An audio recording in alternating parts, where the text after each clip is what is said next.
Welcome, ladies and gentlemen, to another edition of Wrestling Talks and Thoughts. I am your host, Saheem the Dream. With your boy, J Mac Mayne. J Mag Mizzle, what is going on? It's been a minute. Yeah. Yeah, but we are back, and we're going to start some news and rumors. We got a visitor, Anthony Cobbs. Thank you for joining us again, Anthony Cobbs. He says, I've been waiting all day for this. Anthony Cobb, I've been waiting all day for this too, my man. And stay with us all show. Stay with us the whole show because toward the end, we got a special surprise for you guys. We got a little game we want to play with you guys that are logging on. You guys are going to like it. You guys are going to love it. But let's get into some news and rumors.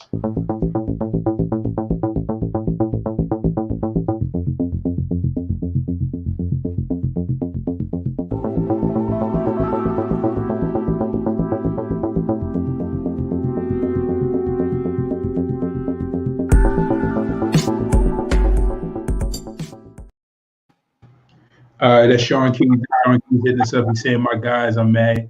Word keeping me from being on. Sean, we're going to have you on Sunday. We can't wait to have you on, bro. Sorry, we was trying to go on live Sunday. This Sunday passed. We had some technical difficulties.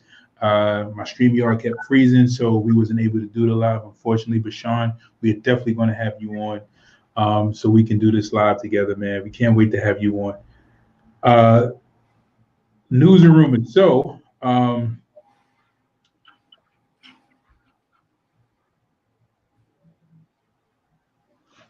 WWE is carving out a top spot for the Uso'S new characters. So there is a character. So there is a special report saying that the WWE is trying to make some space for Jimmy when he comes back, and they're going to try to put him at the top, have him as a top heel.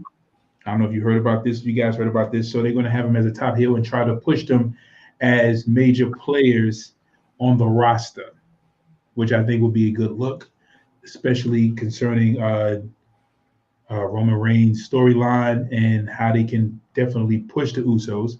I want to know what you guys think about that. Are you guys down for the Usos having the main event push, having the top spot push? Do you like what they're doing with Jey Uso's character so far? Are you guys entertained by it at all? Jay, are you entertained by it at all? I feel like with that situation, it's we've seen it before. We've seen Usos as top baby faces. We've seen them as top heels, and they turn baby face again. So it's more so. For me, it's like the same thing. Here we go again. And it's just like, okay, they're gonna be top heels. As we've seen before, they're going to be top heels with Roman. Or they're going to be paired with Roman again, which we've seen before. So it's just another here we go again. Well, I mean, think about it, right? When the Usos turned heel, that's actually when they came into their best character. Absolutely. Because then they came out with the face paint on. They were colorful and real Samoan. Yeah, real Hulk Hogan-ish, real Ultimate Warrior-like, with bright colors and everything. So when they came out like that, it was like, all right, it was a little gimmicky for the kids. They were trying to appeal to the kids with the face paint and the bright colors. But then when they went into that whole Uso penitentiary kind of character, where they started wearing, the sweats and wearing the uptowns and had that fitted hats on and kind of went into an attire that made them feel more comfortable, and they started doing a whole heel thing where they were where they had they had this move where they where I think Jimmy would grab the opponent, because I remember they injured Kofi with this. They grabbed him in the not the Rings of Saturn. What's the name of this move? It was a move where they would tie him up. One would hold the leg, and then Jay would come off the top rope and kick the other guy, and kick the opponent in the leg, and they would start injuring their legs and stuff. So I thought it was a great gimmick. They were just going around just like injuring people's legs. They had just like a great heel turn, and it really. So I think this is going to be very beneficial for them. Anthony Cobb says, I think this is going to be the best heel turn for them. Yeah, absolutely. I think it definitely is. I mean, especially seeing how crazy Jay went on SmackDown. That was crazy. I mean, he went to savage mode on what's the name? Otis. What else we got here? So here we go. So okay. So in case you guys been wondering, Roman Reigns and Drew McIntyre have two new contenders. So we're going to talk about Roman Reigns. Roman Reigns' next challenger for the WWE Universal title is revealed. So apparently, his new challenger is going to be Kevin Owens. Reports are that Kevin Owens is going to start a feud, as you guys have seen. I believe it was on SmackDown that him and Kevin Owens kind of had some words, and it's supposed to transition into a feud. They're going to fight for the Universal title. I believe at the next pay-per-view. Then after that, kind of runs its course for the month, and Roman Reigns is supposed to transition into a feud with Daniel Bryan. I was hearing. So that should be interesting. Right, I heard that too, and I think next month they're looking at for the Rumble Roman versus Daniel Bryan. So, Sean Key says KO. Then I believe it's Bryan at the Rumble. Right, exactly. Yep. KO'd and Bryan. Absolutely. What else we got? We got another comment. Anthony Cobbs, he says, it's about time Kevin Owens is going to be a contender again. This is going to be a real good series of matches between Owens and Reigns. Absolutely. Kevin Owens definitely deserves to be a top contender. I could not agree with you more, Anthony Cobbs, especially knowing that he has the capability and the capacity to put on a classic match at will. You know, Kevin Owens can entertain. Kevin Owens definitely needs another world title reign. I can't wait for that too. He's one of my favorites on the roster. Anthony Cobb says, I would like to see Roman lose to Bryan at Mania. You know, I don't know, man. I think they're going to have Roman keep that belt for a very long time before he actually, gives it up. But, Daniel Bryan could have another moment at WrestleMania, possibly. Sean Key says, just sucks because we know Reigns will have the title going into Mania. No, exactly. Like they plan on having that belt on him for a long time. And Vince is very high on Roman Reigns. So this is another one. So this one is kind of a no-brainer. If you guys haven't heard the news, I think it's quite obvious as to what we've seen on Raw. Huge feud planned for WWE champion Drew McIntyre. So Jay, if you can guess who the feud would be with Drew McIntyre, who would you guess his opponent? Sheamus. There you go. No brainer, right? So as you guys have seen, those guys have been having conversation. Sheamus has been getting close to Drew McIntyre. It's the same thing that happened with Kofi Kingston, right?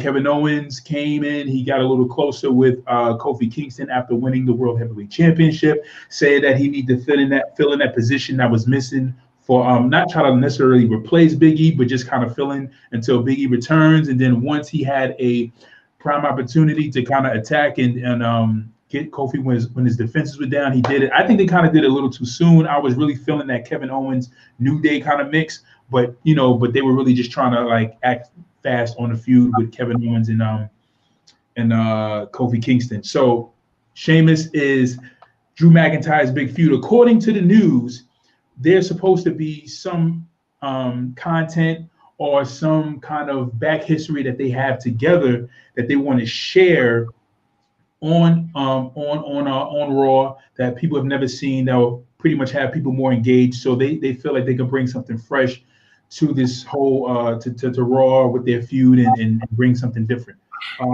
Sean Key says SmackDown is solidified, but Raw on the other hand is up in the air as far as Mania title picture. No, absolutely, because Drew McIntyre just lost the belt to Randy Orton, and I felt like Randy Orton was a good feud mix-up, but it kind of grew stale because Drew McIntyre, in my opinion, was kind of wearing thin on me. I kind of wasn't entertained too much by him. I wanted to see Randy get the title. That's how hot Randy was.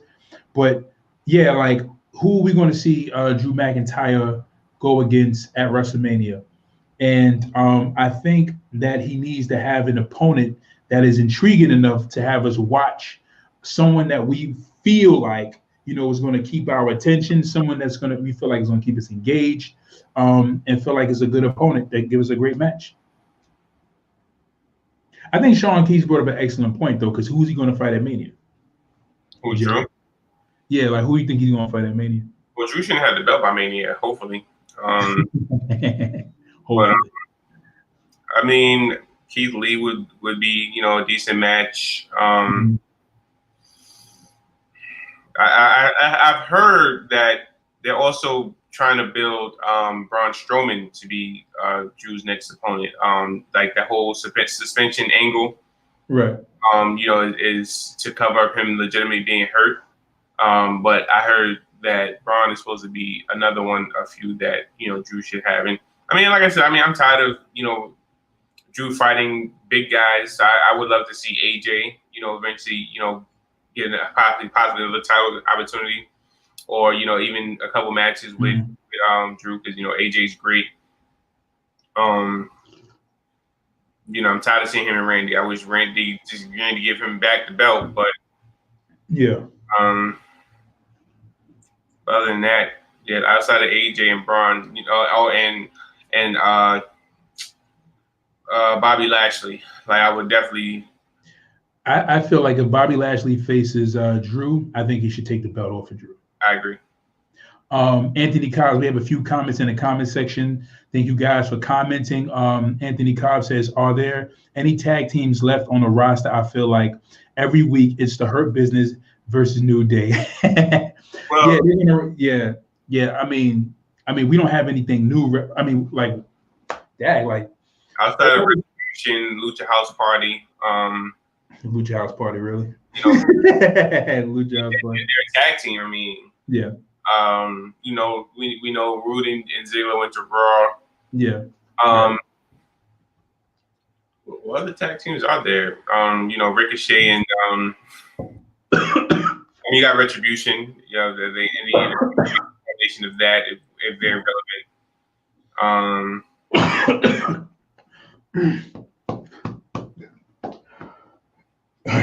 You got I guess Matt Riddle and Jeff Hardy team before. So I guess you can throw them back together. I mean, at this point, you'll be piecing two guys together to make them a tag team. Yeah. The Viking Raiders gone, AOP gone. Right. Andrade and Angel Garza gone. So there's really no tag teams like that. Yeah.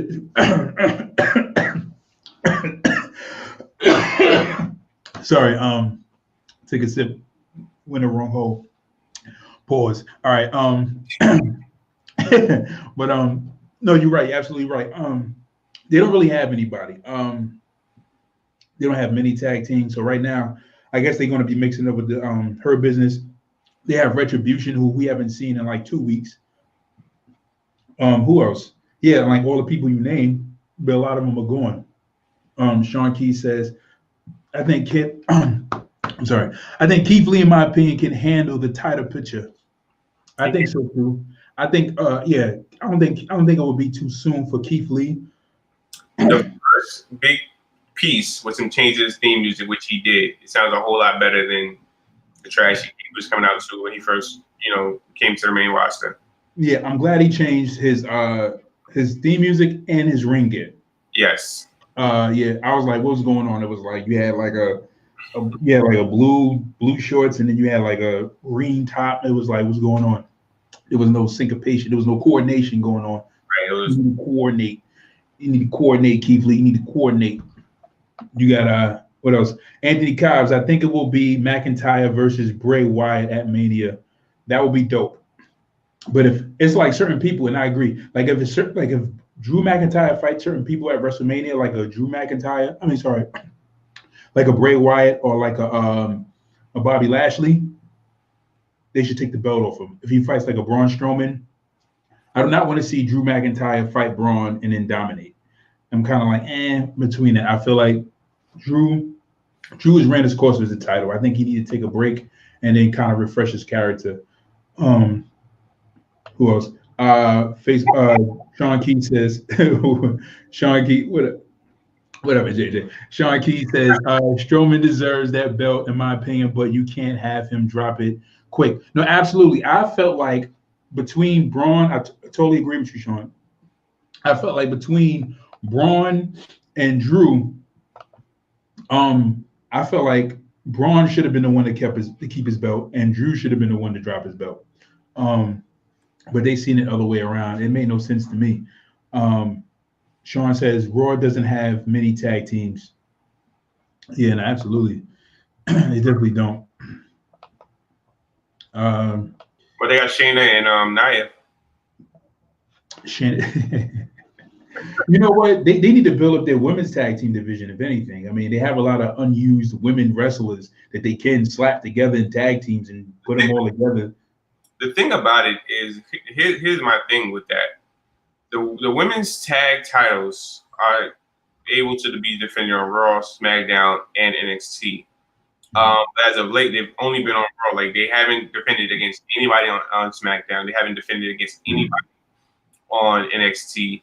I mean, because there's a couple combinations you can put on SmackDown that could, possibly go after the tag titles. There's a ton of, combinations you can put on NXT. Like, I mean, typically I would have said Ember Moon and Toni Storm, but as we'll get to later on in the show, that's not a possibility. But there's tag teams that you could put together.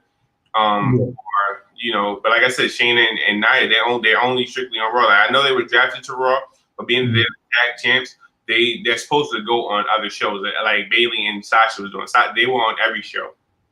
Yeah. No, absolutely. But they definitely should. But I feel like their tag division needs to be built up a lot more. Like, but I agree with you, Jay. 100%. Terrible news on Vince McMahon's vision for Lars Sullivan on WWE SmackDown. So apparently, the news is that you guys haven't seen Lars Sullivan, I think, after like his match like 2 weeks ago or whatever. So apparently Vince says that it's not that he doesn't see anything big for him, is that he says that he doesn't have anything for him. So that's what the rumor is that according to Wrestling Observer, Dave Meltzer, they were saying that there's nothing for him. Vince doesn't have anything else for him. He's like, so Vince had this, I guess, vision of having him come in as this big heel, this dominating monster to come in and I guess take out everybody, be this formidable opponent, and I guess build him up to be a main event player. But apparently Vince has lost vision of that. I wonder why. He's trash. Huh? Besides the fact that he's trash, it's just like, I think it's just all the news that keeps coming out about him. It was like, first, it was the anxiety attacks. He could, he was too anxious to perform. Then he comes out, he finally performs, and then after that, then it was all this stuff from his past that came out. Then they try to clear that up, and then there was another allegation against him about him and this yoga instructor. So it's like, him sexually harassing the yoga instructor. So it's like, too much stuff. So I feel like Vince is starting to feel like this guy's maybe a liability rather than the asset. And he's kind of like, you know what, I'm going to put him in the background, because I don't think we're going to see much of Lars. I think Lars is going to come out sporadically, and then eventually he's going to fade out. I don't think we're going to see much of Lars. But whatever. Anthony Cobb, send him back to NXT until he's ready. We don't want him back on NXT. Send him to AEW. Send him somewhere else. I mean, I'm sorry. I've never been a fan of Lars. I just can't grasp his character. I can't. Yeah. I can't get with his ring ability. Like, I'm just not a huge fan. Like, let him go be something else. Let he can go work at Walmart or AEW or New Japan, something. Like, I'm not a fan of him. I'm sorry. Yeah, Lars Sullivan looked like a plumber, right?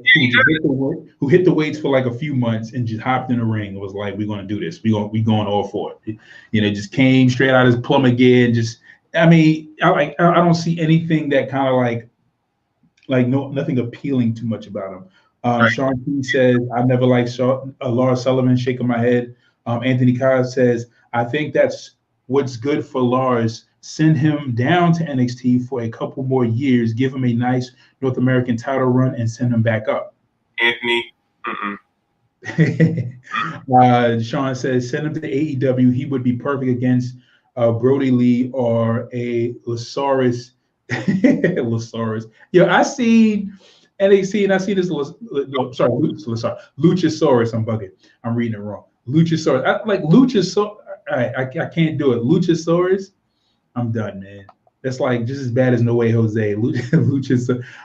Sean Key says they have the size. Talent for him, and Sean says Butcher versus Lars would be crazy. I mean, these are good bookings, right? I mean, these are good ideas. But I am definitely not a Lars fan. I don't know. He can convince me, like Lars can convince me otherwise, but I don't know. I don't know. Like to me, Lars is in a Sheamus category. Like, no matter how hard this guy tries, I just don't like. I'm just not convinced about his character. I'm not convinced. Well, you said the same thing about Corbin, and now he's starting to. Yeah, I did say that about Corbin. Because you know what Corbin did? Corbin realized because Corbin looked at. He might have watched the show. Was like, oh damn, I got to step my game up. Right, I got to step my game up. He's like, they told me some real stuff. Like, no, I got to step it up. He's speaking some facts. Sean said, I'm an AEW fan. I watch it a lot. I mean, I'm trying to get into AEW. I try. I'm gonna try to get into it, but Sunny Kiss is turning me away right now. So too much Sunny Kiss. I don't know, man. But Jade Cahill, I think I should have been start watching it just to check her out. Cahill, who's that? Oh, you didn't see? I didn't send you that clip when she came and confronted Cody Rhodes. Kai Hill. Okay, you guys send me that. Yeah, definitely send me that. What else we got? Was it? Sean says I skipped Sunny match. Yes. Yeah, man. It's just like, yo, it's like, no, but what were we talking about? We talking about something else. Huh? Corbin. Oh yeah. You know what Corbin did? Corbin realized I think Corbin watched himself. He started watching himself on the mic. He started realizing like, yo, I'm a little dry, man. I need to add some personality, or maybe he got some criticism. But when Corbin came out that one SmackDown, no, I think it started when Corbin, Ziggler, and I think Rude, they started beating up Roman Reigns, and then he's like, "Oh, you the big dog, huh?" And they started dumping dog food on him. Like that was a start. I was like, okay, and I thought about it. I was like, dog food. I was just like, this is hilarious. But then when Corbin started like hitting the mic, and he just started cracking those jokes, and he knew he brought more personality to his character. I was like, okay, like because he really, he narrowed in on what made his character flat, and when he found out what made his character flat, he knew how to make it pop. So, Corbin got me convinced. Jade is amazing. Oh my God, who's Jade? She AEW? Yeah. Okay. I sent you a picture. I'm gonna send you the clip. Okay. AEW lost me when they got Shaq fighting against Cody Rhodes. Shaq who? Not Shaquille O'Neal. O'Neal, yeah. Like in a ring they fought against? I mean, they fought already? I don't think so. Oh, this is Jade? Oh wow. All right, I'm about to send you this whole video. Oh wow, she like a little Rihanna.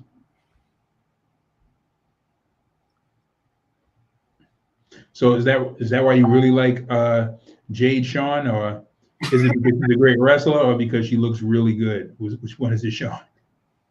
But she's nice though. She's bad. She's hot.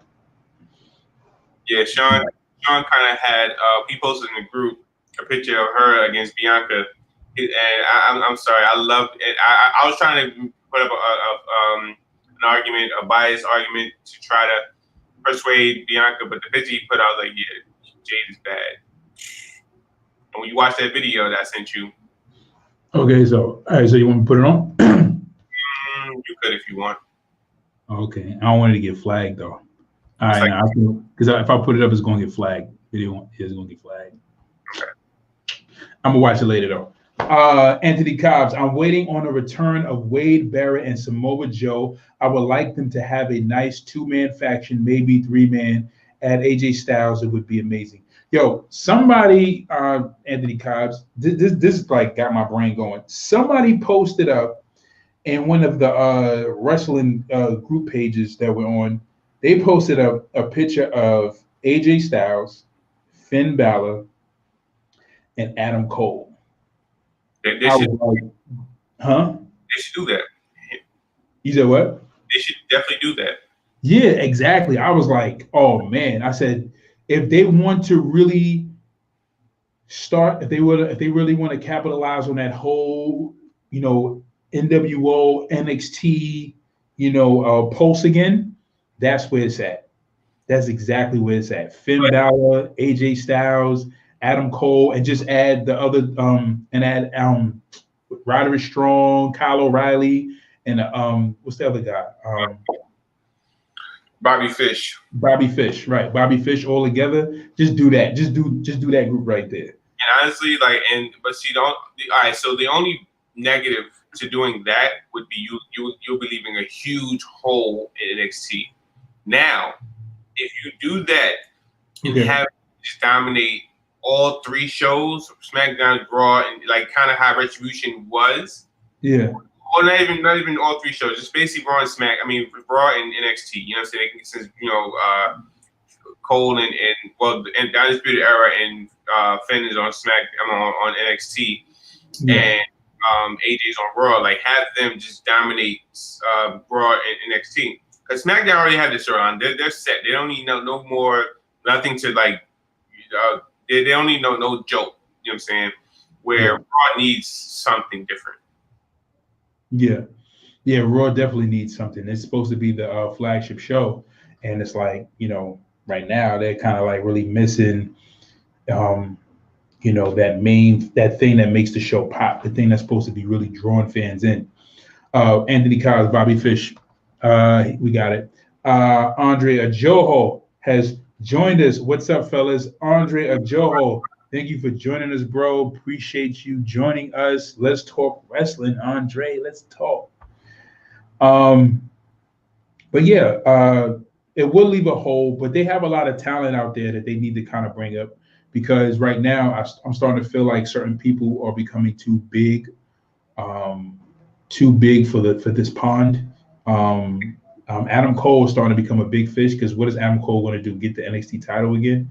I feel like it made sense for Finn because how mistreated Finn was on the main roster, and Vince was kind of trying to put him into that mid-card vortex. You know what I'm saying? Have him there fighting for Intercontinental Gold when he should very well have been in the main event picture, having main event matches and getting a bigger push. So the salvation of Finn's character was to go back to NXT. Have him go back to his indie roots a little bit, even though Finn didn't really need it, he just needed more freedom in his character. Have him, grab the NXT title, have some great matches, and then go back up to the main roster, which I hope is the end result of it all. Andrea Joho says, did you get sad when you saw Vince McMahon at Survivor Series? He's getting old. We all are. Oh, yeah, right. We all right. Yeah, Vince is really getting old. You know what? I think at the time, after the pay-per-view, after the matches is over, I kind of just was just doing stuff around the house. I seen Vince a little bit, and I was like, well, Vince is old, but I didn't really get that sad. I was just like, well, he's an old man. I just, hope that, I don't know, that he's well. Yeah, Jay, you thought he was sick. You was telling me you thought he looked sick. Yeah, that he looks like a puppet, like the going he looked like the dummy from Goosebumps. Remember that the Goosebumps? Yeah, way too much makeup on. Like, and I was just like, Dad, like, I mean, I know Vince is old, and I mean, the thing about it is like he was on TV a couple months ago. You know what I'm saying? And he didn't look that bad, but I don't know if it was a rush job or due to COVID, their main makeup people aren't there. I don't know what the situation was, but he looked real bad to me. But as far as being sad behind it, I was more so sad based off of like, damn, like this may be the last time we see Undertaker's 3-day entrance. And I'm not sure, if Vince gets desperate, he'll, have another match for him, or he'll do something else for him. But as far as like him being an active airing competitor, like, yeah, this might be it. And that was kind of like, damn. Yeah, that was a sad part. I wish that Undertaker would have done his farewell at WrestleMania. I thought that would have been better. I think it would have been way more emotional. It would have, but and I was having a conversation with a couple of my friend. Now, being that if he would do that at WrestleMania, it would have, because remember, Survivor is where he debuted. You know what I'm saying? So they wanted to cut it at exactly 30 years. Now, if he would have done it at Mania, it would have been 30 years plus 3 months.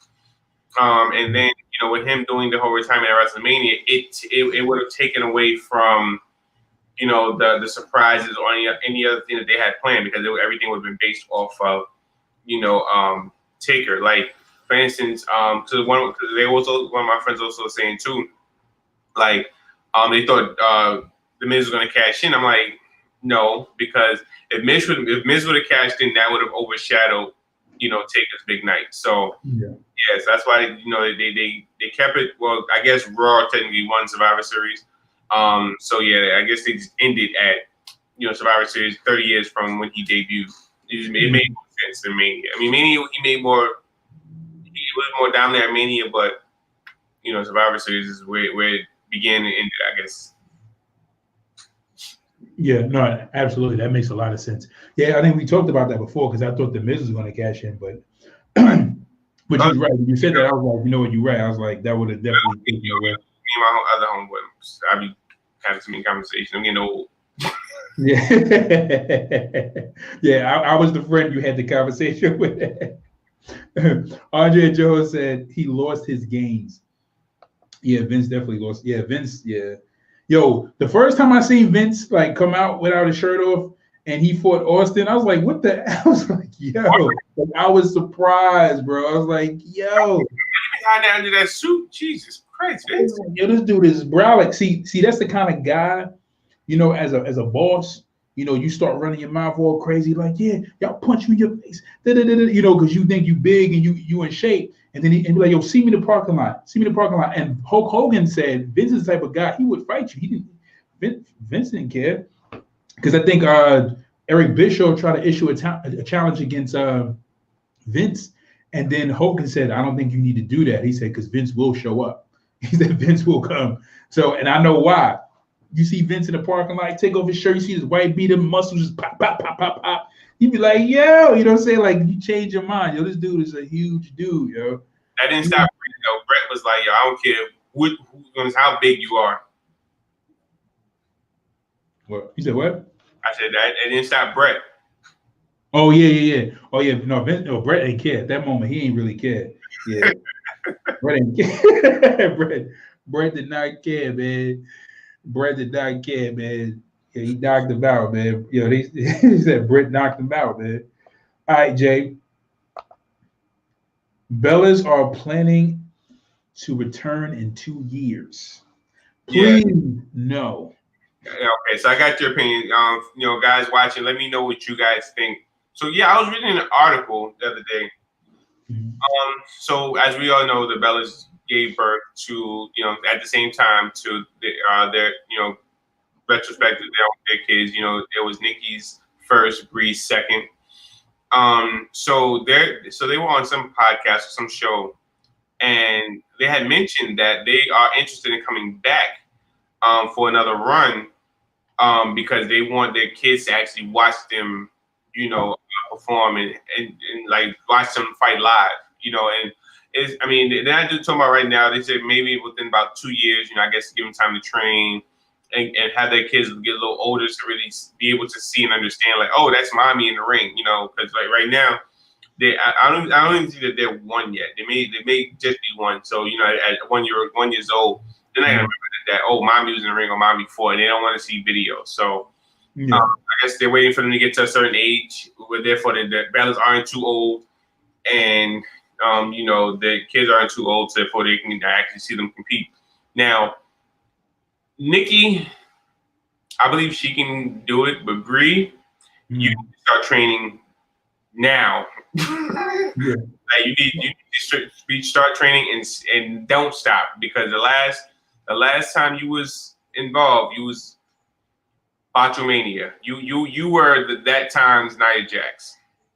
Wait, Bree is the one that is married to Daniel, right? Yes. And she was botching her match? What? Yo, she was botching everything. She had a match with she had a tag match, a 6-woman tag with her, Nikki, and somebody else against the Riot Squad. And she kicked Liv Morgan in the head, gave her a concussion, knocked her out. Then it was a couple.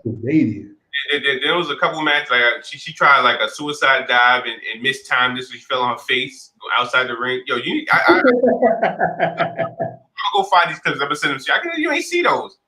They were so obvious. Well, you know, some of those like women matches, I just fast forward. I'm like, yeah. All right, so matter of fact, let me set a reminder. I'm gonna send you those. You need to watch those. All right, send me those. Ethan Wick says, soon as they come back, they're getting an automatic title run. And he puts the sad face, he puts the whatever faces. I hope not. I really hope they do not get any title runs. Thank you, Ethan Wick, for joining us. Andrea Joho says, Bree should be the best wrestler in the world since she's married to Daniel Bryan. I mean, like AJ, no, not AJ, I think it was Paige. Talent is not sexually transmitted, Andre. It's not. Ethan Wick, botch mode, he says about what you would call it. Oh, Bremo, botch mode. Botch mode. Yeah, I can hear that. Anthony Cobbs, yeah, you know how that's going to end up with them winning the women's tag titles. Yeah, that's probably what's going to happen. Yeah. You and Ethan are definitely right. I mean, that's probably what's going to happen. But I mean, the women's tag division is pretty much lacking right now. But they can. I mean, like we were saying before, they can put something together. They have the ability to put more women together to build a stronger tag team division for the women, especially the ones that they're not using. It could be really. They could really have a lot of high spots right now. Anthony Cobbs says, yeah, Bree is top 5 botch mode. Yo, I've never really paid that much attention to her wrestling. Because I always fast forward the Bella Twins. They're so annoying to me. I just think they're horrible on the mic. They're not that great in the ring. They're just really pretty though. They're nice looking. But I mean, I know that they had to do the little sellout angle in order to even get title runs. But it was just like, to me, there never been anything special. You rocking that Mr. Clean, bro. Oh yeah, man. I didn't have my I didn't have my hat on today, so I was like, you know what? I'm gonna go full baldy today. I'm gonna go full ball mode. You're gonna see the milk dud today, baby. The milk dud, baby. You wanna see that milk dud? They were pretty decent. Bree, when they first came out, they both were good. But when Bree went out to have their first daughter, Birdie, he came back, during that run. That's when she was just botching everything. I sent you the video of a couple of her botches, but okay. Horrible. I'm like, yo, what the hell's going on? Like, Bree, come on, son. You're better than that. Oh, this is gonna be fun to watch. Yeah, it is. You got to know. So you got about seven minutes of entertainment for the next, so once we finish the show. But yeah. But yeah, that's But yeah, like I said, she needs to start training. If this is something she really wants to do. Have any of you guys ever watched Botchamania on YouTube? My friend back in college like introduced me to Botchamania. Like he wasn't that big of a wrestling fan, but all he watched was Botchamania on YouTube. He just waited, like within a month or whatever, whenever they uploaded a video, and just catch all the botches together, just to watch them and sit there and laugh at them. The best Brie Bella segment was when Ronda Rousey did the promo on Nikki and John Cena. Yes, that was a great segment. Okay.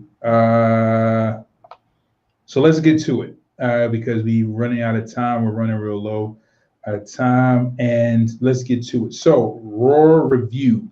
So we're not going to go through all the matches. Just the high spots of what we remember because we haven't. It's been a minute, but it's been like a week. But this is like last week Raw. We got Raw tonight. Do you remember Raw? Yeah. Because if you talk about it, it'll start to come back to me. But I totally forgot the show.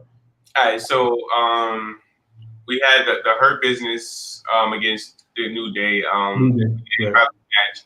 I believe they botched that because the match was supposed to end in a double count out, but the New Day ended up winning by count out. Then you had Asuka versus Lana, which ended up being a tag match. Right. What else happened? You had the 3 qualifying matches. Braun suspension. Oh, right. So, the 3 qualifying matches for the triple threat match, which is supposed to be tonight, to determine who's going to be the number 1 contender against Drew McIntyre. Right. You also had the comedic match between Alexa Bliss and Nikki Cross. Oh yeah, okay, yep. Yeah. I believe that was like the main hot spots of. Oh, and then then the backstage segment with Matt Riddle. He went up to MVP, was like, "Hey, bro, I got an idea for you," and he pitched his idea, and he was like. He was like, "I'm not your bro." He was like, "Oh, yo, Matt Riddle was hilarious." Okay, all right. So it's coming to me. Okay, so I remember a little bit. All right, okay. So yeah, Raw was Raw. So I think it was Raw was Raw. NXT. Was good. All the time. Is it all the time? All right, I missed that comment. I started responding to the comments too late. My bad, Jay. Anthony Kyle Lashley had a match with Keith Lee. Right, he did. Yep. Anthony Kyle's Riddle beat Sheamus. Right, he did. AJ beat Orton. I was sad about that one. Yep. And the Fiend came out to distract Randy. Yep. Got it. Yeah. It wasn't that memorable to me. I've seen it. There's the thing about I've seen Raw. There's the thing I've seen it, but it was just like, PJ. NXT. I'm glad 2 weeks ago, Undisputed Era came back. So this past week, it was a one-on-one with Pete Dunne and Kyle O'Reilly to see who gets the War Games advantage, where they were saying that Pat McAfee wasn't in the building, which he ended up helping his team win. We also saw Tony Storm turn on Ember Moon. So now with War Games coming up this Sunday, you have the War Games women's team. Well, what's her name? I can't think of this girl's name. Johnny Gargano's wife. Can't think of her name right now. It just slipped my mind. The Poison Pixie. Yeah. Can't think of her name. I don't know why. But yeah, so Candice LeRae. There you go. So yeah, so Candice LeRae's team is kind of set. So you got Candice, what you call it? Candice, Tony Storm. I believe it's also Candice, Tony Storm, Dakota Kai, and Michelle Martinez. on Michelle Gonzalez. That's Candace's team, and they attacked a couple people on Wednesday. So how it's looking, Shotzi Blackheart's team is going to consist of Shotzi Blackheart, Ember Moon, Rhea Ripley, and Io Shirai. That's how it's looking, because that's who Candace's team attacked on Wednesday. So okay. So that happened. What else? What else was important? They Kevin Owens show came back, so he had a segment, and basically it's going to be a triple threat match for the North American Championship with Damian Priest, Leon Ruff, and Johnny Gargano. And shout out to Leon Ruff. He recently got engaged to the referee, the black girl. I don't know if you're paid attention to her. Oh, is she bad? Yeah. Yeah. So he recently got engaged to her. I was just reading it. So shout out to my boy Leon. You doing your thing. Lucky. It's a lucky dog, man. Dwayne, what's up, Dwayne? What's up, bro? Thank you for joining us. You, Dwayne says. Shout out to my brother Dwayne. Yeah, the first one was fire. Yeah, I agree with you, Ant. Nothing is going to be better than the first women's War Games. I hadn't seen that. What? Yeah, you need to see it. Shayna's. So you had Shayna's team. You had Shayna, Bianca. Oh no, I seen that. That was the first one. Yeah. Oh yeah, that was dope. I seen that. Oh yeah, I seen that one. Yeah, I seen that. I didn't know that was the first one though. Yeah. I didn't see, like too much of NXT at the time, but yeah, I seen that one. That was dope. Yeah, that was dope. I remember. That's the first time I seen Bianca Belair actually. No, I think that was the first time I seen her fight. I think. Oh wow! And I was like, who's that? And I seen her come in the ring, but then they started showing like clips for old matches and stuff like that. And I was like, who's that? And I seen how, but I could tell by her build and the way she moved that she was very athletic. And I was like, oh, she's something. And then especially with her character, the way she was put together. What were you saying? I'm sorry, Jay. Yeah, yeah. I mean, that was decent match, but she had way better matches. Saying before that. So yeah. Yeah. All right. So that's it for NXT. Okay. So guys, I want you guys to stay with us because we have a special segment for you guys. After we do the SmackDown review, we have something special for you guys real quick. It's a fun game. I believe you guys are gonna love playing it. And I did this intentionally because I wanted there to be, I like structure, right? But I'll get into that anyway. But just stay with us when we get into this game. So SmackDown review. So SmackDown. I seen a little bit of SmackDown. Yeah, I definitely enjoyed the segment with Jay Uso beating up Otis. I think this is it for Otis. Otis is a jobber. I think this is it for Otis. I think the highest point he had was when he got that briefcase. But that's as much as I've seen, though. I only seen up to the match with the Street Profits and Ziggler and Bobby Roode. I'm sorry, Bobby Roode and HBK. What's his name? What's the guy name? Oh my God. Yeah, Dawkins. Well, Ford. It was Montez Ford. Oh, I'm sorry, Ford. Montez Ford. Okay, right. He called him HBK. That was hilarious. But that was definitely a good segment. So SmackDown. Oh, so SmackDown. Did you finish? You didn't finish SmackDown, right? Not really, but I kind of know kind of what happened. I know they're gonna build. I guess Bianca's next feud is gonna be with Bayley. Because I heard I was at work and I was walking past the break room and I saw Bianca fighting Natty and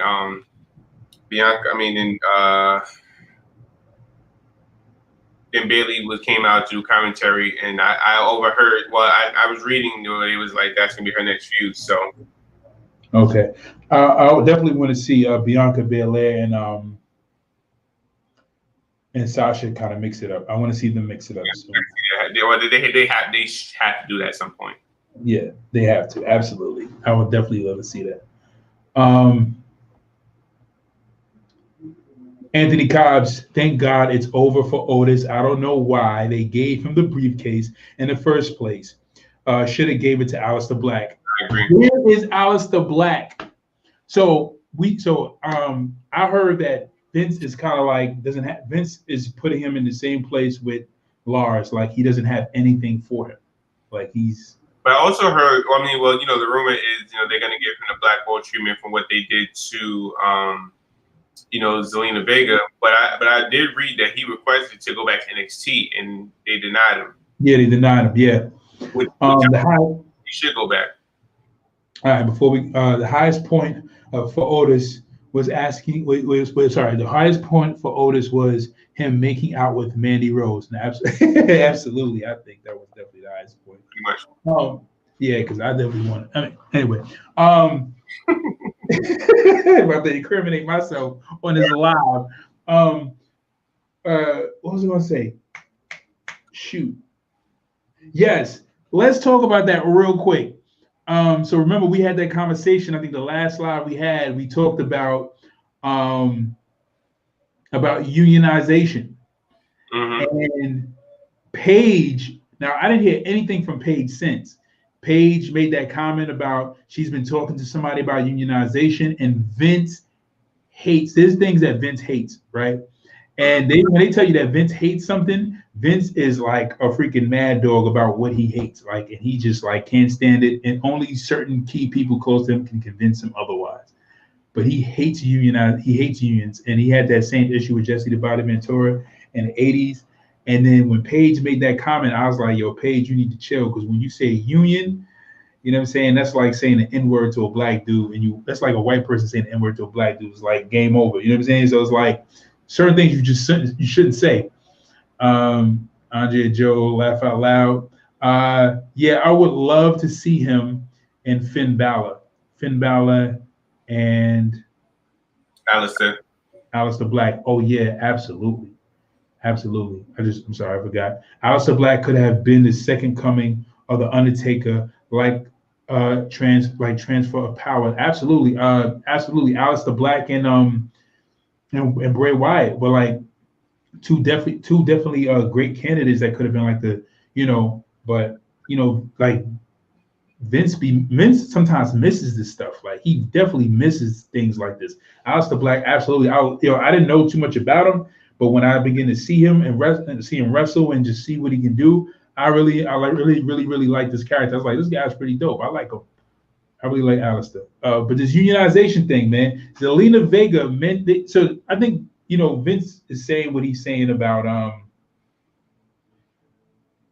they're saying what they're saying about Zelina Vega being fired or being released because she apparently posted some fans only page and she started sending pictures and they was like that's the reason why she was released or whatever. And I'm like, they said she put a fans only page.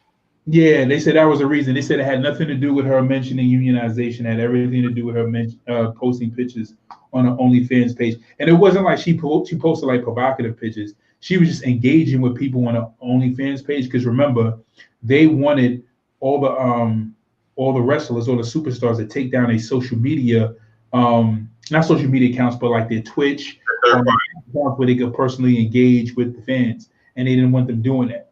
So. Well, first of all, Zelina's not going to post anything private. She's fully married to Aleister Black, so she's definitely not going to do anything like that. Secondly, I lost my train of thought. Why, somebody else that has a OnlyFans page up there that we need to know about? No, I don't know anybody that has fans. I mean, I've seen them, but I don't know. But I forgot the second. That's my second point I was gonna make. But yeah, as far as that, like I don't see, like I don't think they should have released her because of that. As I, posting pictures like that and like that, like we stated before, Paige was very vocal with stating how she, wanted the unionization, and they said nothing to her, But as soon as, Zelina said something, gotta go, and I feel like I said they're trying to cover it up, and they're trying to well, that wasn't the reason, but we all know that that's the reason, and what's gonna mess Vince up is if she decides, like everybody knows what happened to her, and a lot of people are upset about it and feel she was done wrong. So if she does go to like AEW, wherever she decides to go, a lot of fans are gonna follow her just because how she was treated, and you get these additional people to go watch the program and start getting involved. That might be messed up for Vince. So I mean, I think they should definitely reconsider or bring her back. Have a long talk with her and have try to bring her back around, the Royal Rumble, which will get a huge pop, but yeah, they let her get into the wrong hands,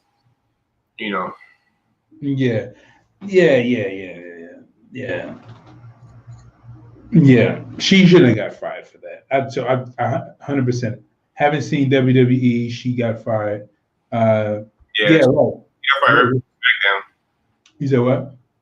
I think she got fired like I think 2 weeks ago on Friday, right before she got fired. I mean, right before SmackDown aired.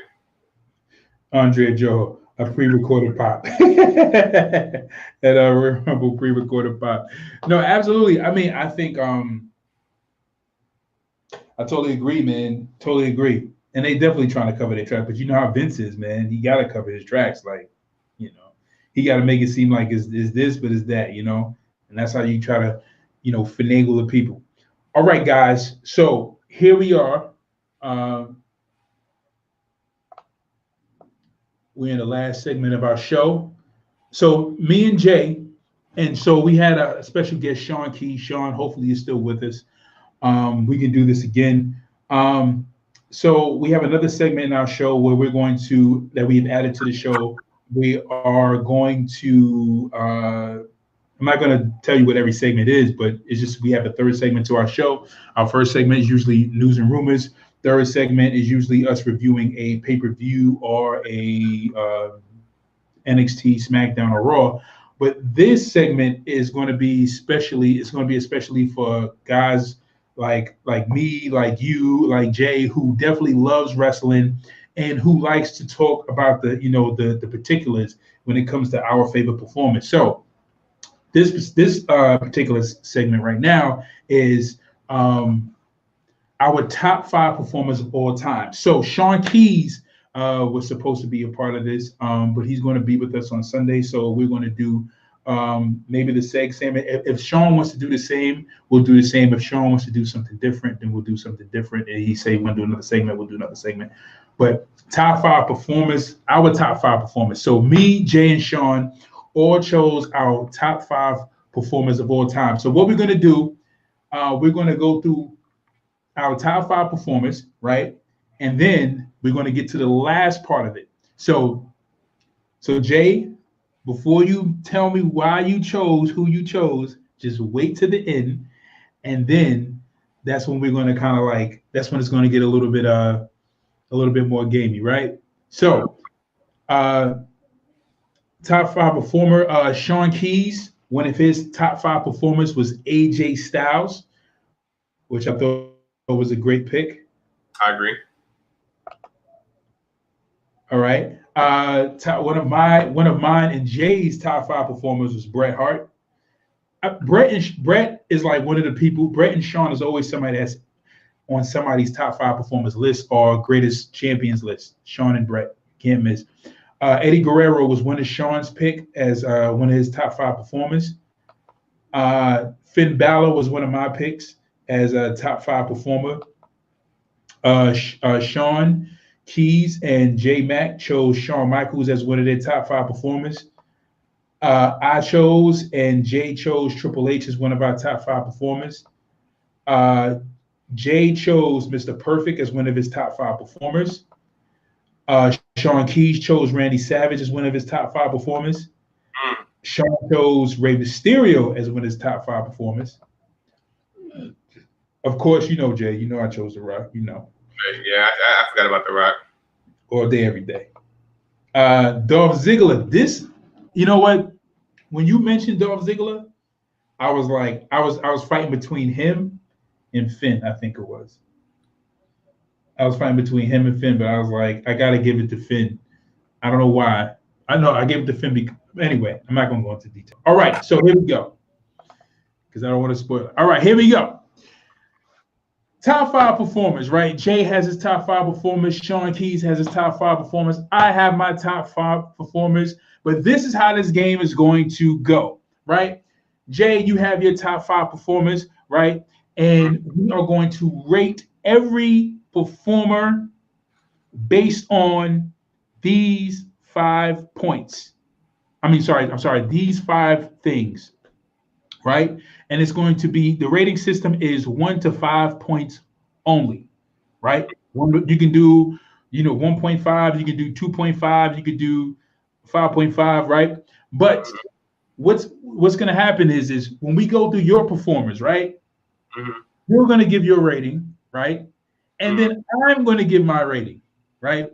So this game would have been, so as you can see, this game would have been a lot more intriguing if Sean was here, because then so when we go to your performer, you're going to give me your rating, and then I'll tell you how I rate this wrestler. Okay. Cool. Cool. All right. So top 5 performers, right? So these are the things. So I feel like when we are in these group chats or we are in these group rooms, we always look at a list of greatest in-ring performer, greatest performer on the mic, greatest WWE champion or intercontinental champion, but we never think of think of a criteria of what are these things that make up a great performer, right? So most great performers have technical ability. Most great performers are able to sell a move or are great at performing moves, right? You got to be able to do that, right? Most in-ring performers have in-ring charisma or personality or taunts, great taunts, like they are engaging, right? And then the 4th thing, of course, is crowd engagement, like between their charisma, between their selling of moves, move performance, technical ability, personality, and taunts, they're able to engage the crowd. And 5, and I had to put this, number of classic matches. Your in-ring performer has to have a significant amount of number of classic matches, I think, to be considered a great performer of all times. Now, I feel like when it comes to us looking at wrestlers or looking at certain performers, like we have to have a criteria. Like I know we have our personal picks, like, and this is not a knock. This is not saying, oh, you can't choose this person because they don't fit all this criteria. Because when we go through our rating system, there's people I put on the list that they're not a 5 all the way down. Like I don't give them 5 points on technical ability. I don't give them 5 points on selling of moves. You get my drift. But to me, they are, that's how they appeal to me as a performer. Anthony Cobbs, yes, you guys, and I want you guys to give me your top 5. And Anthony Cobbs, RVD, AJ Styles, CM Punk, HBK, Kenny Omega, absolutely sweet. Jose Vasquez, Sting, Mr. Perfect, HBK, Ricky Steamboat, and Ric Flair. Cool. That's what's up. See, now that's what I'm saying. Like, so Jay, so me and Jay is gonna participate very briefly. And I'm gonna choose one of you guys top 5 list to rate. Me and Jay are gonna choose one of you guys as the top 5 list to rate. And we're gonna play this game real quick. Jay, you ready to play? Yes. All right. I don't know, Jay. You look like you're ready. You ready? Yeah. All right, cool. So who did you? So on your list, right? Mm-hmm. Who was the first person you had? Or who now it doesn't have to be a specific order. Like we're not talking about a ranking like 1 to 5. Like we're not ranking them. We're just rating their abilities. So you don't have to rank them 1 to. Hold on. Huh? Oh, who's the first person you want to rate? Who did I think you? Hold on. And if you need some pen and paper to write this down, Who by do all means. no, Huh? no, that was wait, mine's. Oh, Yeah. let's do Brett. Oh, you want to do Brett? Why not start off? Let's do Brett. The best it was, the best ever will be. All right. Okay. All right. Okay. All right. So let's do Brett. Okay. All right. So I'm going to let you rate Brett. Okay. And so the point system is 1 to 5. All right. So Are you gonna keep the screen up so I can? You said what? Are you gonna keep the screen up so I can see? Yeah, I'm gonna keep it up. I'm not going to change the picture. Okay. Yes, yeah. I want you to So 1 to 5, right? I mean, because I wish I could do like a double screen. That would be cool. But I could show like your wrestling and show the point system, but unfortunately. All right. So for me, Brett gets a 5. Okay. So first point. So Brett get 5. Okay. Selling moves and move performance. He wasn't great at selling moves, but his move performances was good. So what would you rate his selling of moves and move performance? Each one gets rated from 1 to 5. No. Just you could rate like number 2, selling moves and move performance. That's like all together. Oh, so technical ability is 1 to 5, selling moves 1 to 5, and all three is a different of 1 to 5. Yes. Oh, got you. Okay. Yeah. Technical ability definitely 5. Selling moves and move performance, I would say 4. 4. Okay. In-ring charisma and personality are taunts. 3. Okay. Crowd engagement. 3. Okay.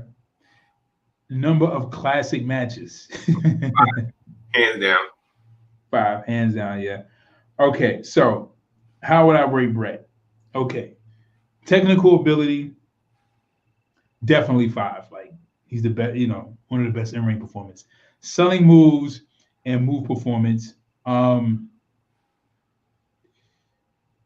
This was kind of hard because I felt like him and another performer were like damn near perfect almost.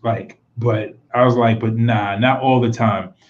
Selling moves, move performance, right. Brett wasn't the greatest at selling, but he was good at selling because when he was hurt, it looked like he was in pain. His move performance, he performed very well. Everything almost looked real. I would have to give Brett like a 4.5. Okay. I'll definitely have to give him a 4.5. In-ring charisma and personality are torn. So his in-ring charisma, he like Brett had more charisma out the ring and on the mic than he did in the ring. More of his charisma came from him selling moves and his technical ability. He was all business in the ring. So I would have to say his in-ring personality of taunting and just doing everything else. It was just like I'll give it like a 3. I'll give it like I think a 3 is too high. I give it like a 2. I'll say a 2 because like he was just all business. Crowd engagement. I would have to give Brett's crowd engagement. And it's interesting because like in-ring charisma, personality to us. I probably have to give him like I gotta give him a 3. Mm-hmm. Yeah. And number of classic matches, I gotta give him a 5. Off the rip, that's 5. So your rating was 5, 4, 3, 3, and 5 for Brett. Mine was 5, 4.4, 4.5, 2, 3, and 5. All right. So one of the guys I had on my list was Finn Balor. Okay. All right. Here we go. Ethan Wick says Brett was better as heel. Mm,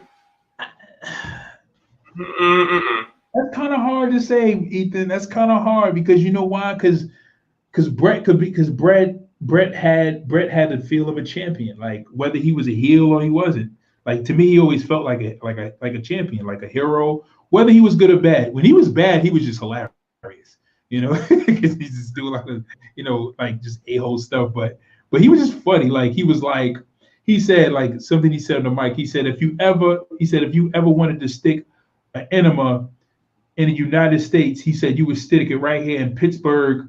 He was like, it was just like stuff he would say, like just hilarious stuff. But I think either way, like Brett was good. I think Brett was dope either way. Finn Balor. So Finn Balor's technical ability, I'll give him about a 4. I give Finn a 4. Selling moves, move performance, I'll give him about a 3.5.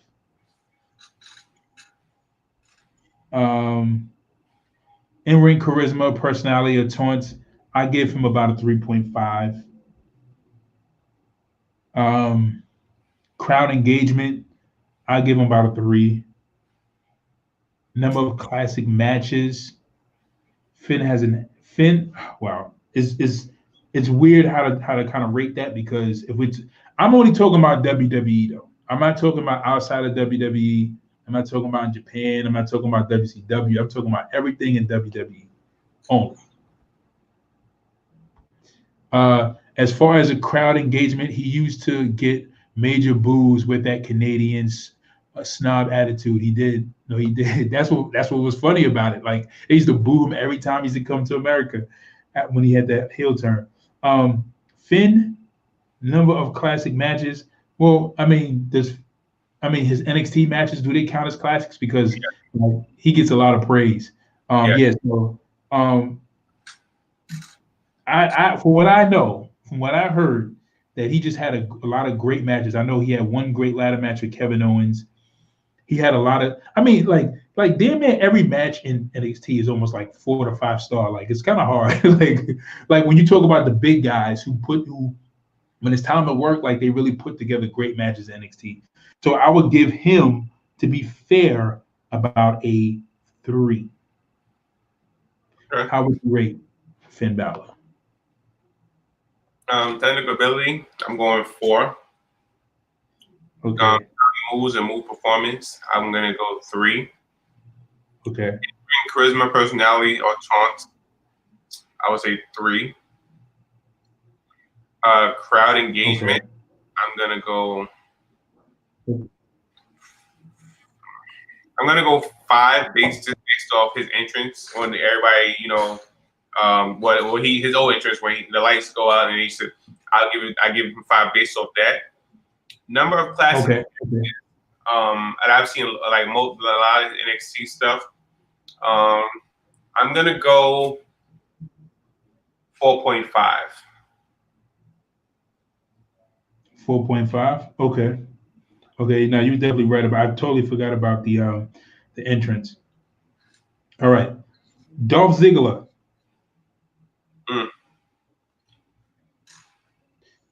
Technical ability.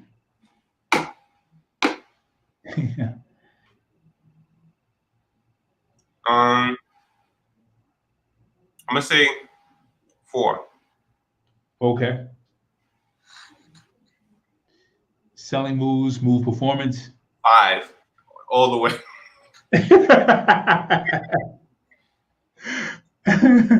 In-ring charisma, personality, or taunts. 5. Okay. Crowd engagement. 2. 2. Okay. Number of classic matches. Shit. 2. The Luke Harper match and maybe the mid match, but other than that. Yeah. I felt the same way, man. I was thinking about Miz's matches. Dolph Ziggler's matches, and I was like, yo, they never. Like he's had great matches. But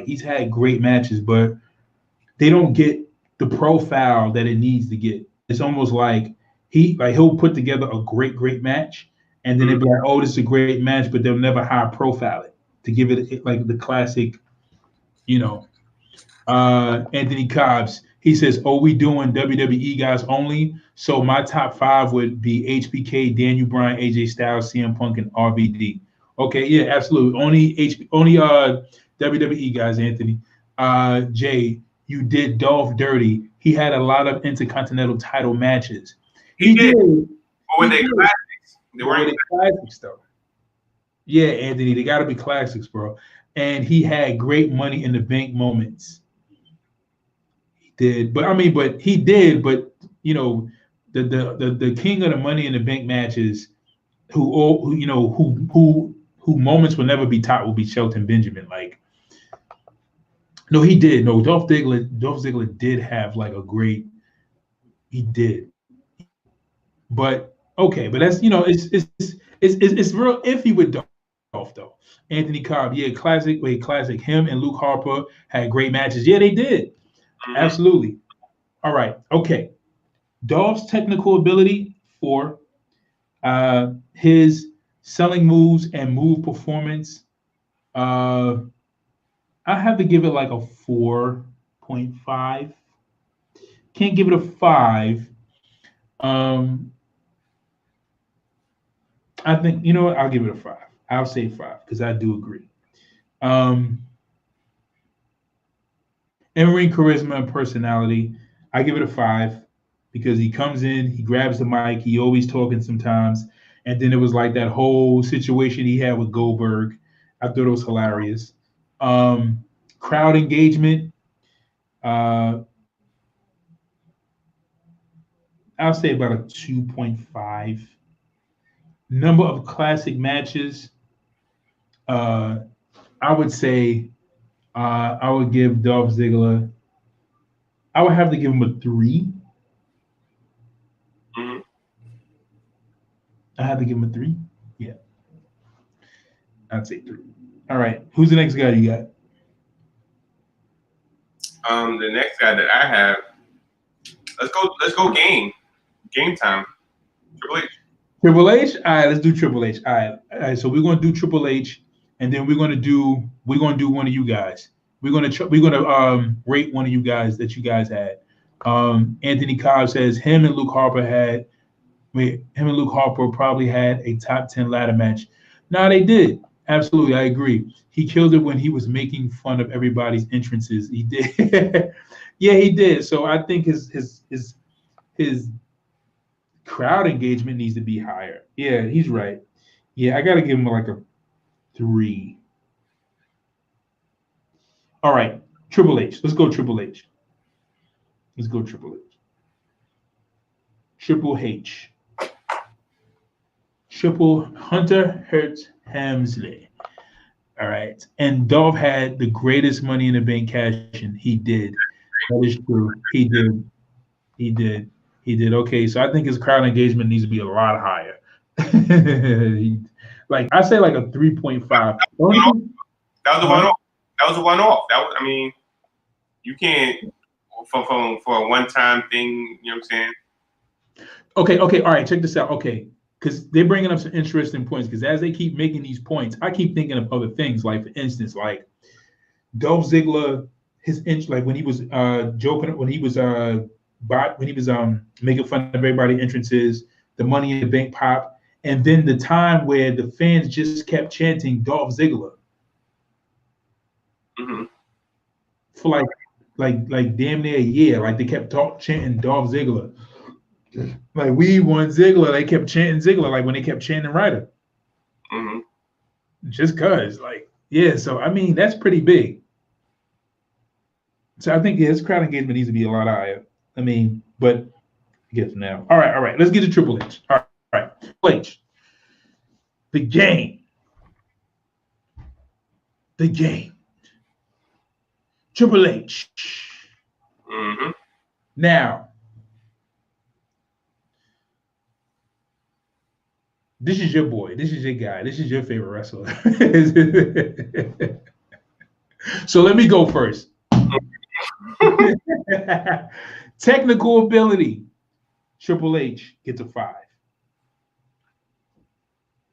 I give Triple H a 5 because when Triple H ended his feud with The Rock, and he fought like these two matches at a pay-per-view. One match against Benoit and one match against Angle, and he was just real technical in those matches. And to see how he was able to perform on that level, I was so shocked. I was like, yo, this guy can do almost anything if he wanted to. And but Triple H is kind of one of those kind of guys, I believe. Ethan Wake, the game. It's the game. Selling moves, move performance. I think Triple H is one of the best sellers in the business. I give him a 5. In-ring charisma, personality, and taunts. I give him a 5. The reason why I give him a 5 is because he does the DX chop. Just how he taunts his opponents when he fights. I remember he was fighting. I think it was like, who was it? I forgot who he was, but it was just like. But anyway, I don't get too in depth. But I give him a 5. Crowd engagement. Very interesting enough. I think Triple H. Okay. I have to give him a 4. I'm gonna give him a 4. I'm gonna tell you why I'm gonna give him a 4. I'm gonna give him a 4 because when his music drops, it's like he has one of my favorite themes. I think he probably has my favorite theme music right now, but he definitely has one of my favorite themes. But when it comes to when it's like, I don't know, I give him a 4. Number of classic matches. I give him a 5. Okay, let me give him a 4. Give him a 4. Mm-hmm. Give him a 4. Jay, talk to me. What you got? Technical ability. Give him a 4. Why a 4? He can very much well have a classic technical match with a Bret Hart, a Chris Benoit. He had like an excellent match against Chris Benoit. That's what made me think about how great technical he was. Right. So even though he has a technical ability, he's not known to be a technical. Well, you know what? You're right. 5. I do give him because you know what? He wasn't a technical wrestler, but he was able to switch it up, and the certain times he did grapple. So okay, I give him 5. Yeah. Okay. Selling moves and move performance, 5. Okay. In-ring charisma, personality traits, 5. Okay. Crowd engagement, his whole DX stuff and all that, 5. 5. Yeah, that's a 5. Number of classic matches. I mean, I gotta go 5. 5. Okay. Yeah, he definitely has. Yeah. That's what I said. Like certain people, I was just like, it's like they're like, all right, let's do one. Let's do one more. No. Because I think if we do that one, the other person is going to be very predictable. Let's do one of you guys for the thousands at attendance and millions watching at home. Let's get ready to suck it. All right. Pause. All right. All right. So let's try. All right. So let's try Ethan because Ethan is always engaged in this. All right. So Ethan, who did you choose as your 5 favorite?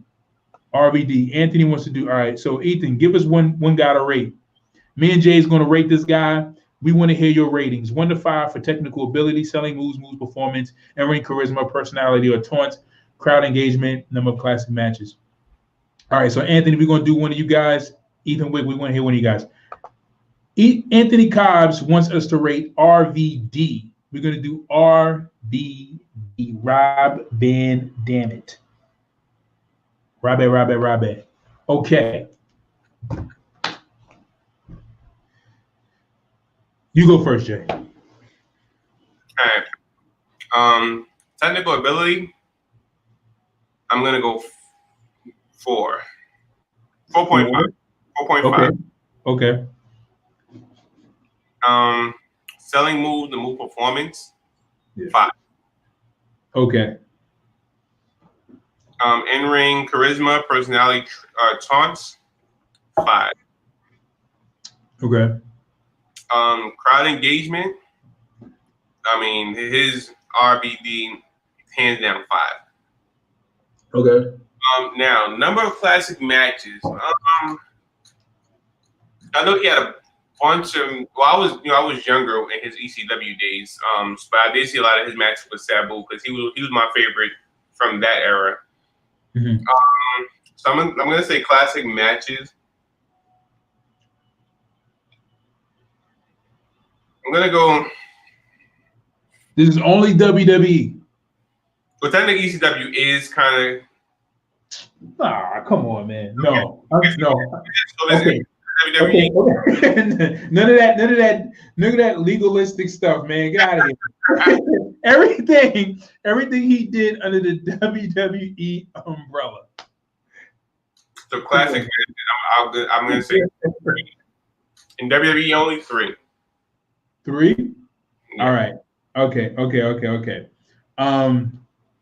Okay. Technical ability. Rob Van Dam has never been technical a day in his life. I have to give Rob Van Dam. I gotta give Rob Van Dam a 1. If even you gotta get a 1. He gets the lowest because Rob Van Dam is like a Jeff Hardy. Like those. Selling moves and move performance. I gotta give him like a 4, 4.5, 4.5, maybe a 5, because he's great. He's great at performing moves, but he's not. Let me give him a 5 because Rob Van Dam is very good at executing. In-ring charisma, personality, taunts, 5. Crowd engagement, I give him a 5. No, okay, I'm sorry. In-ring charisma, I give him a 3.4. 3.5. Crowd engagement, I give him a 5. Number of classic matches, I give him a 1.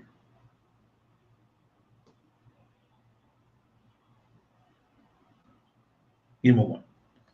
Ethan Wick. Ethan. Did he drop a list? No, Anthony dropped us a list. Okay. Anthony Cobb says next week, can we do top 5 big men? Yeah, sure, definitely. Top 5 big men, that'd be interesting. Okay. Top 5 big men. Yeah, that'll be dope. All right, we'll do that. Next show, we'll do top 5 big men. Let me write that down. Yeah. But there's not too many of them, though. Yeah, there's a lot of them. Huh? There's a lot of big men. I mean, not a lot of good ones. Well, you said top. I mean, I off the top of my head right now. I bet you your list is probably gonna be the same as mine. He'd be like, yeah, same as mine. All right, Ethan Wick. All right, Ethan Wick gave me his 5.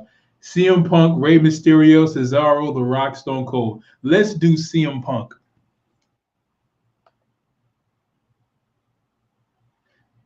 Oh, let's do CM Punk. You want to do CM Punk or Rey Mysterio? Because whatchamacallit, Sean got Rey Mysterio. Let's do CM Punk. All right, let's do CM Punk. All right, let's do CM Punk. We got to close out because we like 1 hour and 30 minutes over. All right. We're 30 minutes over. All right. Technical ability for CM Punk. Technical ability. CM Punk is not a technical wrestler, but he has some technicality to him. I know, but I'm just saying that's what I think. You know what I mean? I've seen CM Punk wrestle a few times. He's put together some good matches. I give his technical ability about a 3. Selling move performance. He's good at performing moves. He's okay at selling moves. I give him about 3. In-ring charisma and personality and taunts, I give Punk about a 3. Crowd engagement, I give him a 5. Number of classic matches, I give him a 5. Okay. I give him a 5. CM Punk still has some great, because again, to me, it's like, he's one of my favorite performers, by the way, but again, it's not about, you can have okay technical ability, you could be all right at selling moves, you could be, average at charisma, but if you can keep the crowd engaged and you can put together a good match, you can put together a good match, like, make it work. All right, what do you rate CM Punk technical ability? Technical ability, 4. You said 4. Selling move performance, say 3.5. Okay. In-ring charisma, personality, or taunts, 4. Okay. Crowd engagement, definitely 5. Okay. And number of classic matches, I'm gonna say 5. Especially the match he's gonna have with Aleister Black. That's gonna be an instant classic. Who? CM Punk and Aleister Black? Mm-hmm. Putting it in the air. I'm throwing it out there. You put it in the universe, hope it comes back. You hope it versus Adam Cole's gonna be another good one. I mean, yeah, man, that'll be dope. So many people. Finn Balor. Who else? Yeah, Adam Cole. Yeah, man. Aleister Black will be dope. AJ Styles. Right. I want to see him fight Daniel again at this point in his life. I think tonight I'm gonna watch that match with AJ Styles and Finn Balor again. Oh yeah, that was a good match. Finn definitely has some good matches. All right, guys, that's it for today. I definitely enjoyed this. Jay, did you enjoy playing this game? Did you enjoy it? Yeah, it was different. Caught me off guard. But yeah, it was definitely engaging, interacting. It was fun. Yes, I want to stir the pot. We got to stir the pot, stir it up a little bit. He said Seth. Ethan Wick said Seth. This was a good, guys. Absolutely, Anthony. I just want to stir it up because I want to know what you guys rate. So next time when we do this, I want to hear your rating. I want you guys to give me your rating in the comment section. I should have asked you guys in the first place, how did you rate these wrestlers we were rating? I want to know what you rate these guys. Like, how do you see them? As far as performance is concerned. But definitely I have your request, Anthony Cobb. We're going to do top 5 big men next time we go live. I'm going to post up in the group next time we go live this week. Let you guys know when we go live, so you guys can be on, so we can get this game and get these news. And also, Anthony Cobb, Ethan Wick, you guys have been rocking with us since day one. We definitely appreciate it.